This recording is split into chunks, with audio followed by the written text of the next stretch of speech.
What if I told you a real-life monster might have inspired Jeepers Creepers? This isn't just a creepy movie about a winged demon. This is about a film born from something way darker. We're going deep into one of the most disturbing horror franchises ever made, and peeling back the layers might make you wish you hadn't watched it alone. Jeepers Creepers. Just hearing the name gives some people flashbacks of blood wings and that cursed old truck. But behind the scenes, it's even more twisted than what you saw on screen. We're talking about shady origins, real-life crimes, a deeply unsettling backstory for the Creeper, and a franchise that somehow keeps going despite everything. So what made this demon so memorable? Why did this franchise explode, then basically vanish, only to crawl back out of the grave years later?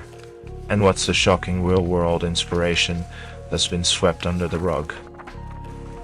Let's break it all down and pull the skin off this beast, piece by piece. Alright, roll it back to 2001. A low-budget horror film drops seemingly out of nowhere. Jeepers Creepers, directed by Victor Salva, becomes an instant cult classic. It starts off so simple, a brother and sister driving down a country road, being hunted by a mysterious truck. The driver, something not human. Then it escalates fast. The truck is a trap. The driver, a flying organ-eating demon. And the tone? Pure nightmare fuel. But here's the weird thing. It wasn't just the creeper that freaked people out. It was the way it all unfolded. The open roads, the chase, the helplessness. That stuff hits home for a reason. Because it's terrifyingly realistic. And that's not by accident. Here's the kicker. Parts of it actually were. The setup of a young couple witnessing something horrific on a road, and then getting hunted. Almost a direct lift from a real case, the Dennis Depew murder. Back in 1990, on an episode of Unsolved Mysteries, there was a story about a man who killed his wife and dumped her body behind an abandoned schoolhouse. A brother and sister just happened to witness him doing it, and he started chasing them in his van down a rural highway. Sounds familiar? Creepy old truck? Check.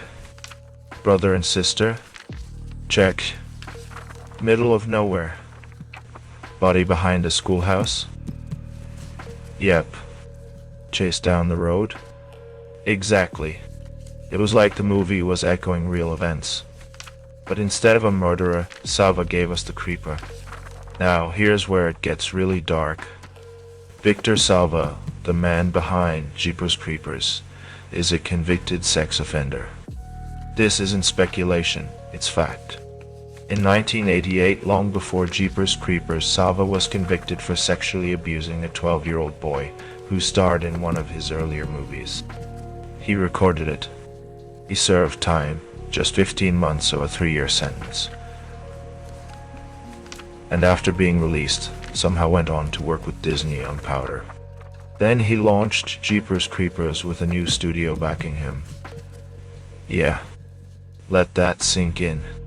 A man with that history was allowed to direct a horror movie about a creature that literally hunts young people and takes their bodies. And it gets worse. In the sequels, there's even more weird subtext around teenagers, shirtless scenes, and characters being stalked in very uncomfortable ways. It begs the question, how did this even get greenlit? The backlash has always been there, especially when Jeepers Creepers 3 was announced. Fans were divided. Some were furious. Others tried to separate art from artist. But one thing's for sure, the controversy tainted the legacy forever. Let's forget the controversy for a second and look at the monster itself. The Creeper is a creature that wakes up every 23rd spring for 23 days and feeds on humans. But it doesn't just eat them, it harvests them. It takes your eyes to see, your lungs to breathe, your heart to live, and your fear? Oh yeah, it lives for that. It's got leathery wings, a truck straight out of a junkyard nightmare, and it marks you by smell. Once it sniffs you, you're done. But here's the twist, it's not just a demon. It's never fully explained what it is. Alien. Ancient god? Something from hell. The ambiguity made it scarier. You never really knew what you were dealing with. And the way it stalks its victims, it's not mindless. The creeper is smart. It toys with people. It sings that eerie Jeepers Creepers, where'd you get those peepers? Tune on the radio before it attacks, like it's in on some sick joke. It's part slasher, part creature feature, and completely terrifying. When the first movie blew up, Hollywood did what it always does, made a sequel. Jeepers Creepers 2 dropped in 2003. This time it was bigger and bloodier. High school bus breaks down in the middle of nowhere, and the creeper picks them off, one by one. It leaned into the action. There was more backstory. Farmers with harpoons. Flying battles. But also, a weird obsession with shirtless teenage boys. Again, the director's past made these scenes feel extra uncomfortable. Viewers noticed. The backlash grew louder. But the movie made money. So of course they went for a third. Now, this one should have been the end. Released in 2017. Yes, 14 years after the second film. Jeepers Creepers 3 was supposed to bridge the gap between the first two movies. But it was a mess. The effects looked cheap. The plot made no sense. The creeper had a self-driving truck with booby traps, like some horror version of Batman. And worst of all, one line in the script implied a character was fine with child abuse. That scene got cut after outrage online, but the damage was done. Protests popped up. Some theaters refused to show it. Critics destroyed it. Fans turned on it. It felt like a franchise rotting from the inside out. Then, out of nowhere, Jeepers Creepers Reborn dropped in 2022. New director Dio. New cast died. New creeper. The studio tried to distance itself from Salva and promised a fresh take. But did it work? Not really.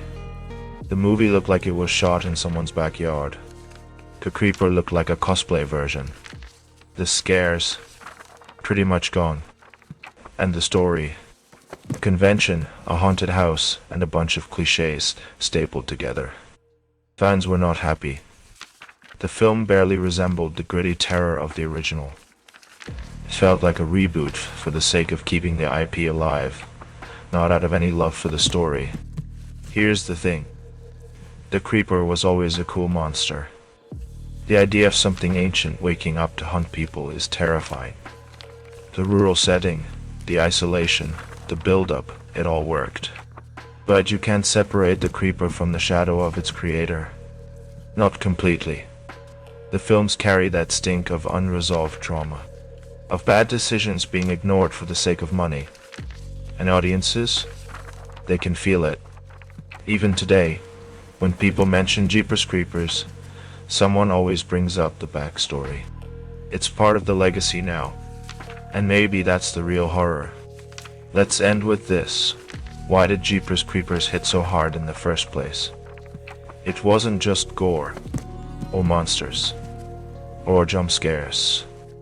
It was the fear of being watched, chased, hunted, the helplessness of being on a road where no one's coming to save you, the horror of realizing something wants you, not to kill you, but to wear you. That feeling of dread, it doesn't go away.